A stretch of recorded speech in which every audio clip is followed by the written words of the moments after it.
Well, I think in the first place, if you look at our slogan and look at the manifesto that PAM has launched today, it's really about our future, right? And there are many things that we can do right, which we have done in the last 50 years.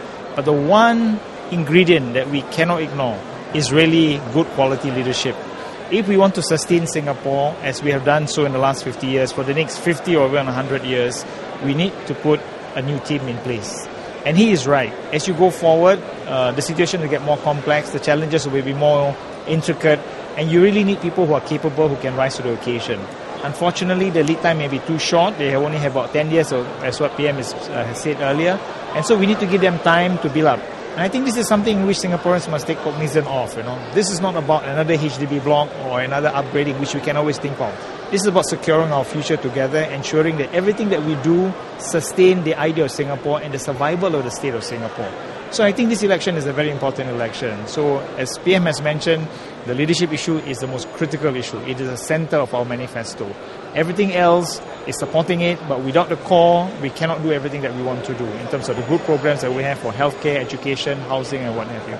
So I think we must be serious about this, because it's very important. If we don't have a new team in place, and I think the leadership transition is not taking place, it's going to be big trouble for Singapore. In terms of the speech in Malay, I think it's important to remind the Malay community, like all other communities, we have benefited from the last 50 years of progress. A lot of things that we can be proud of as a Malay community, to be able to stand tall, to tell others in the region that we ourselves have also progressed together with our Chinese and Indian colleagues because of the good policies of the government, but because they have created opportunities for all, regardless of race, language and religion. So I think that's a very important message for the Malay community. Do not be distracted by sound and fury of other people. Look at the hard facts, look at the data. There are many, many statistics to show that the community has moved forward, and the examples that PM have shown in terms of training, education, housing ownership, it is on the rise. And I think this is something we should be proud of. And so for the Malay community, I appeal to the community to look closely at the record of the PAP, at what PM has put forward at stake. Because the leadership issue is just not an issue for other community, it's also an issue for the Malay community, because we are also Singaporeans. And I think this is a very important reminder for the Malay community.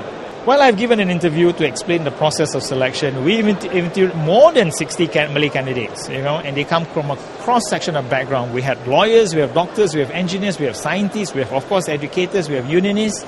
But finally, they have to pass muster. Finally, they have to go through the interview process to satisfy the party leadership that they can make it. And if you ask me, they are very, very capable candidates, and I see them as strengthening the team that we have.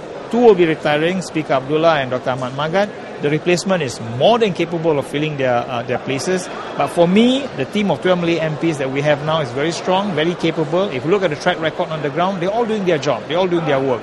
So really, I don't think you should see just the 2, but you see the entire team and the entire slate that we have to offer to the Malay Muslim community.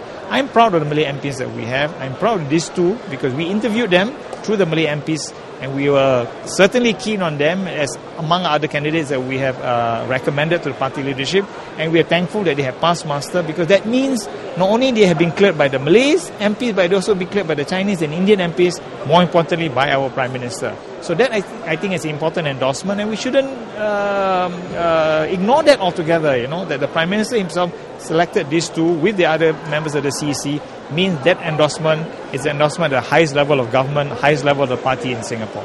Well, there is a slight difference in the sense that we have to look at our track record, and we have basically focused on a lot of things that we want to do for a cross-section of the people. If you notice carefully, there's something for the young, something for the old, something for the families. And at the same time, we cannot ignore the core, which is basically about our multiracial identity, which is mentioned there, inclusiveness. So my sense is that these are the things in which they are current. They're things that make who we are as Singaporeans. We can't run away from it, basically. But on top of that, as I mentioned earlier, the leadership renewal. That's very important.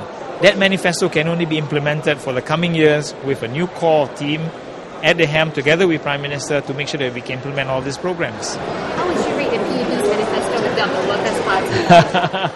I think we have to let the voters do that comparison and scrutiny. But that's a very good question.